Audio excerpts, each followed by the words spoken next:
행복한 삶과 마무리 장래닷컴입니다. 자, 상주들을 상대로 등골 빼먹는 악행을 저지르고 있습니다. 상조 장래 원가 공개해서 더 이상 피해보는 상주가 없도록 해야 합니다. 이건 명백한 상주들을 속이는 범죄 행위입니다. 라고 어느 온라인 매체에 올라와 있는 글입니다. 자, 상당 부분 구체적인 내용으로 봐서 장래를 좀 아는 사람인 것 같아요. 어떻게 보면 장래 지도사, 상조회사, 장래시장 모두 사기꾼 도둑놈 같아요. 그 내용의 요점은 다음 이 두 가지였습니다. 첫 번째로 그 장례식장 비용을 얘기했는데요. 빈소, 대여 및 음식 부르는 게 값이고 전부 다 남겨 먹는 게 아닌가 싶습니다. 이렇게 써 있어요. 그리고 두 번째로 상조회사 장례식장 상조 서비스 비용에 대해서 얘기했는데, 상조회사의 경우 장례식장에서 발생된 비용은 별도이고 상조회사 장례식장 모두 장례용품을 중국산 저가로 폭리를 취하고 있습니다. 그리고 장례 지도사들이 상주들 상대로 등골을 빼 업주와 나눠 먹고 있습니다. 무시무시하네요. 자, 이 내용에 대해서 결론부터 말씀드리면 일부는 맞고 많은 부분은 맞지 않습니다. 자, 맞는 부분은 가격을 부풀려 유족에게 바가지를 씌우는 일부 상조 장례업자가 있기 때문이고, 맞지 않는 부분은 선량한 장례업자가 아직은 많고 장례 원가의 기준과 유통구조의 이해가 서로 다르기 때문에 맞지 않다고 얘기하는 겁니다. 자, 내용에는 장례업자의 그 장례용품 사유 원가도 써 있었는데 어떤 사업이든 이익 없이 원가로 판매하는 사업은 없습니다. 그리고 원가의 개념에서 유통비, 영업비, 관리비도 원가에 포함되며 업체마다 이 구조가 다르기 때문에 좀 폭리라는 말은 문제가 있어 보입니다.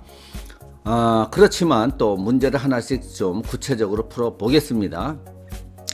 자, 첫 번째 문제를 제기했던 장례식장 시설 및 음식 비용에 대해서 얘기하면, 일단 장례식장의 시설 사용료와 음식 비용이 비싼 것은 다른 산업과 비교하면은 비싼 건 사실입니다.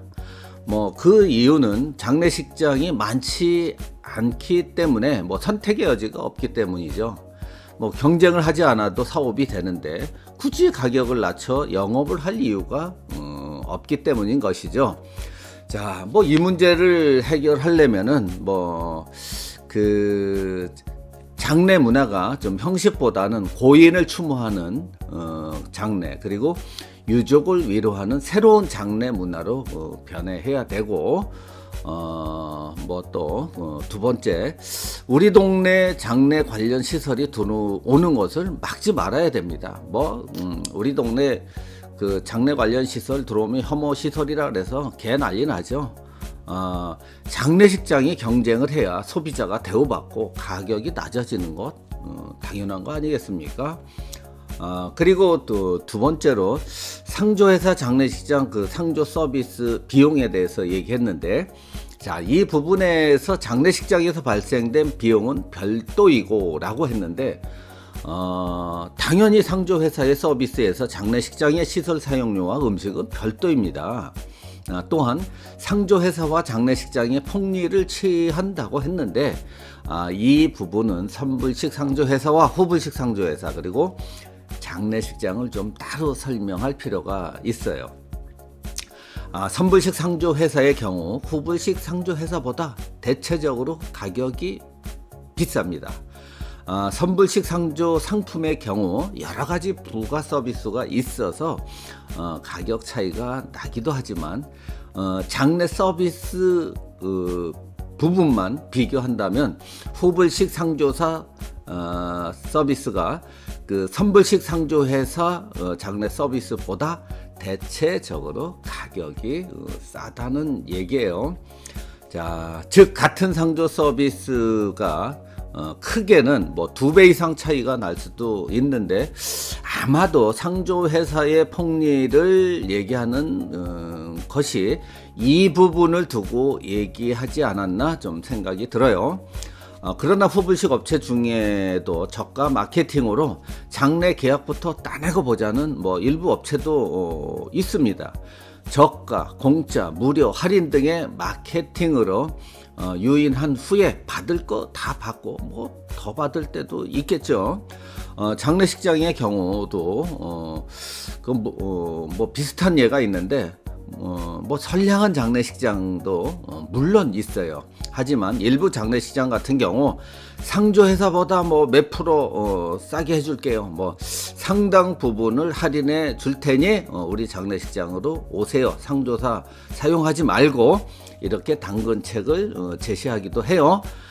결국 그 비용 다 들어가거나 더 들어가는 거 여러분 아셔야 합니다.